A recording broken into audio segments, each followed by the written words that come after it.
नमस्कार, जय हिंद। आपका स्वागत है हंस अकेडमी चैनल पर। आज जो हम टॉपिक लेके आए हैं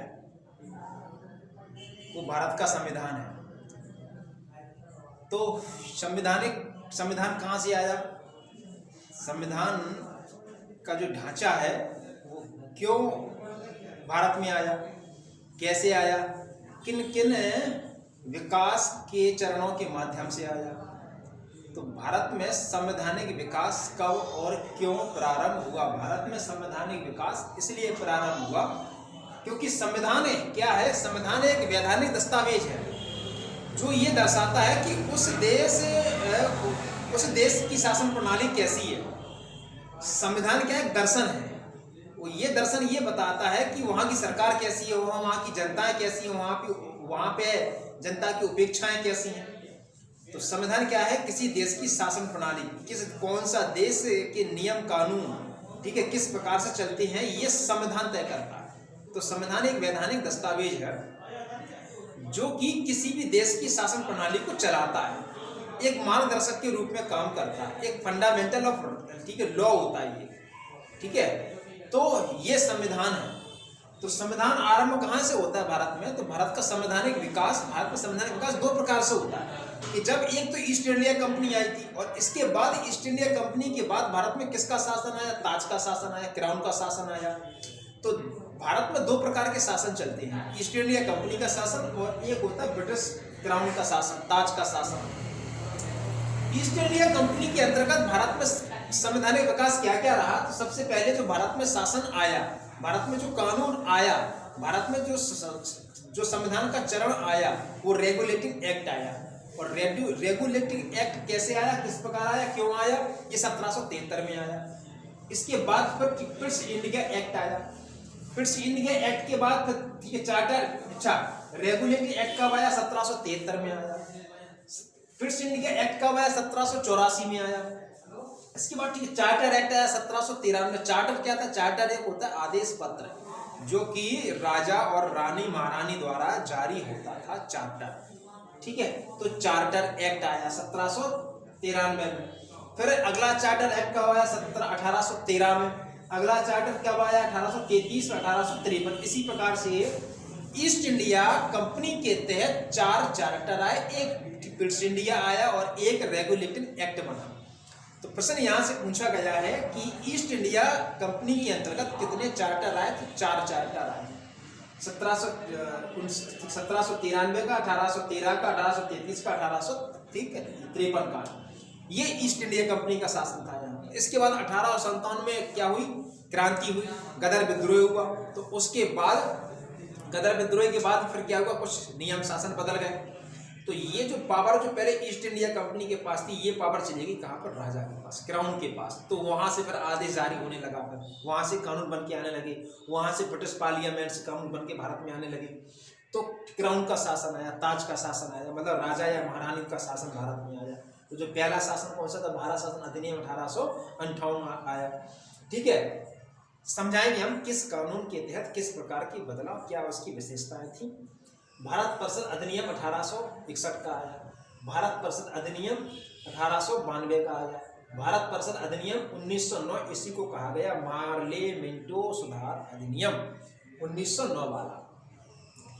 मार्लो कौन थे, उस समय भारत के सचिव थे। मिंटो कौन थे, उस समय के भारत के वायसराय थे। इनके दोनों में आपस में एक रिफॉर्म, ठीक है, एक्ट बना था, इसलिए उसको कहा जाता मार्लो मिंटो। 1900 भारत शासन अधिनियम 1919, इसको कहा जाता है मोंटेग्यू चेम्सफोर्ड उस समय के तत्कालीन क्या थे, वायसराय थे, और मोंटेग्यू कौन थे, उस समय के भारतीय सचिव थे। इन दोनों के मध्य में एक रिफॉर्म एक्ट बनता है 1919 का। भारत शासन अधिनियम 1935 आया, ये जो कि सबसे अहम और महत्वपूर्ण है।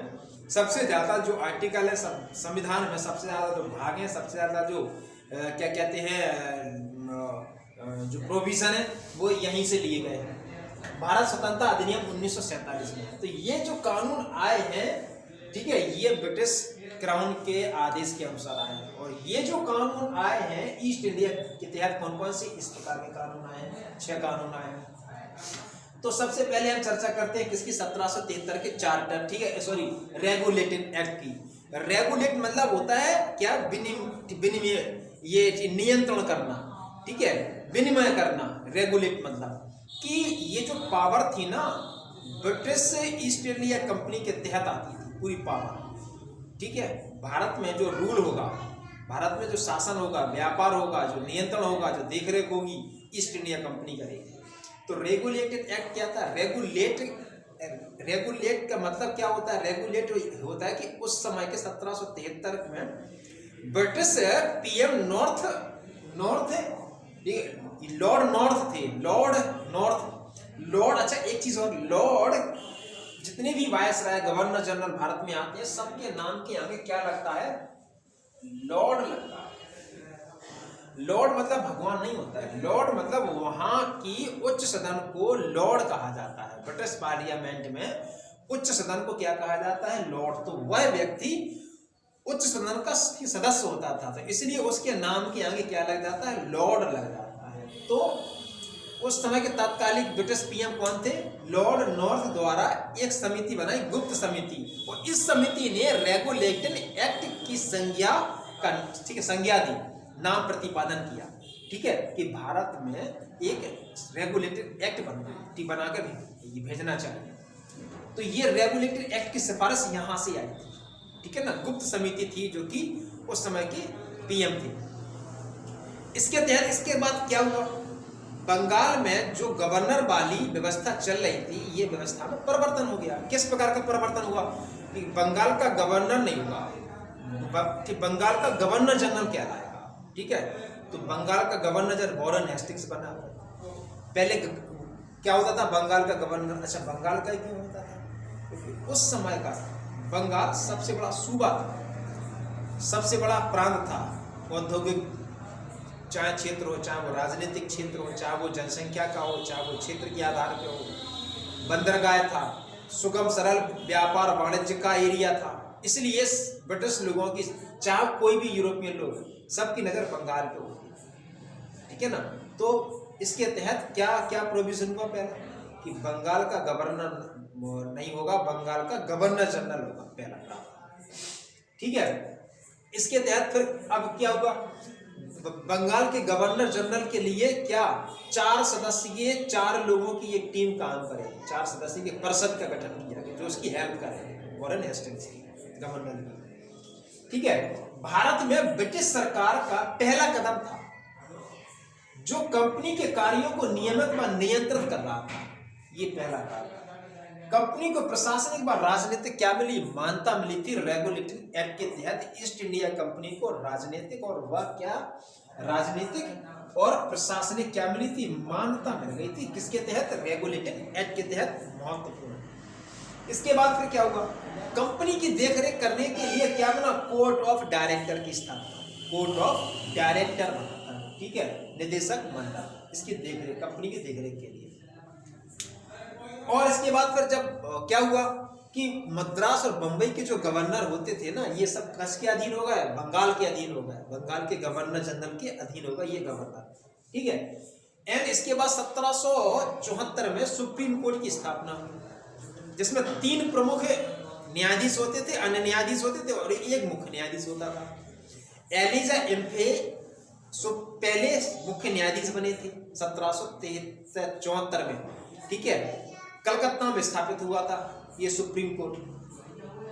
इसके बाद अगला प्रोविजन क्या था इसमें लास्ट के, चूंकि उस समय क्या होता, करप्शन बहुत ज्यादा हो गया ईस्ट इंडिया कंपनी में, तो उस करप्शन को दूर करने के लिए क्या हुआ था, रिश्वत लेना बंद कर दिया था।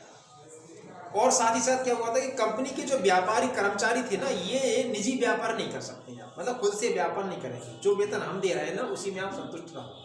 तो कंपनी के कर्मचारियों को निजी व्यापार पर रिश्वत लेने पर क्या हुआ था, प्रतिबंध लग गया था 1773 के एक्ट के तहत, रेगुलेटर के तहत। तो ये प्रोविजन थे 1773 के रेगुलेटर। इसके बाद फिर आया 1784 का पिट्स इंडिया एक्ट। इसके प्रावधान क्या थे, ये क्यों आया कि जो 1773 का रेगुलेटिंग एक्ट था, इसमें जो कमियां थी उन कमियों को दूर करने के लिए 1784 का पिट्स इंडिया एक्ट आया। यह पहला वैधानिक दस्तावेज था जो ब्रिटिश सरकार को यह दर्शा रहा था कि पूर्ण तरीके से स्वामित्व हमारा होगा भारत में। ईस्ट इंडिया कंपनी पूर्ण तरीके से हम मालिक हैं भारत के। ब्रिटिश स्वामित्व का दावा करने वाला ये पहला कानून या कदम था कि भाई पूर्ण तरीके से स्वामी हम हैं, स्वामित्व हम, पहला दस्तावेज था। कंपनी के व्यापारिक एवं राजनीतिक कार्यों को इसने अलग अलग कर दिया। इसका मतलब है कि द्वैध शासन एक दो प्रकार का शासन आरंभ है। राजनीतिक कार्य और व्यापारिक कार्य अलग अलग हो गए थे, ठीक है। मतलब कि कह सकते हो आपके दीवानी मामले, ठीक है, और आपके राजस्व मामले ये अलग अलग हो गए। प्रबंधन के लिए, कंपनी के प्रबंधन के लिए 6 सदस्यीय क्या बनाया गया, बोर्ड ऑफ कंट्रोल बनाया गया। 6 सदस्यीय बोर्ड जिसमें एक चांसलर होता था, एक ठीक है सचिव होता था, और 4 उसके अन्य प्रीवी काउंसिल जो होती थी ना उसके मेंबर होते, सदस्य होते थे, ठीक है। तो ये 6 सदस्य के एक नियंत्रण बोर्ड जिसे कहते हैं बोर्ड ऑफ कंट्रोल स्थापित हुआ था। किसके तहत, 1784 के एक्ट के तहत, ठीक है। तो बाकी की जो चार्टर हैं हम अगले टॉपिक में पढ़ेंगे। आज के लिए इतना काफी है। अगर वीडियो आपको अच्छा लगा हो तो इसको लाइक करें, सब्सक्राइब करें, अधिक से अधिक लोगों तक शेयर करें। थैंक यू, जय हिंद।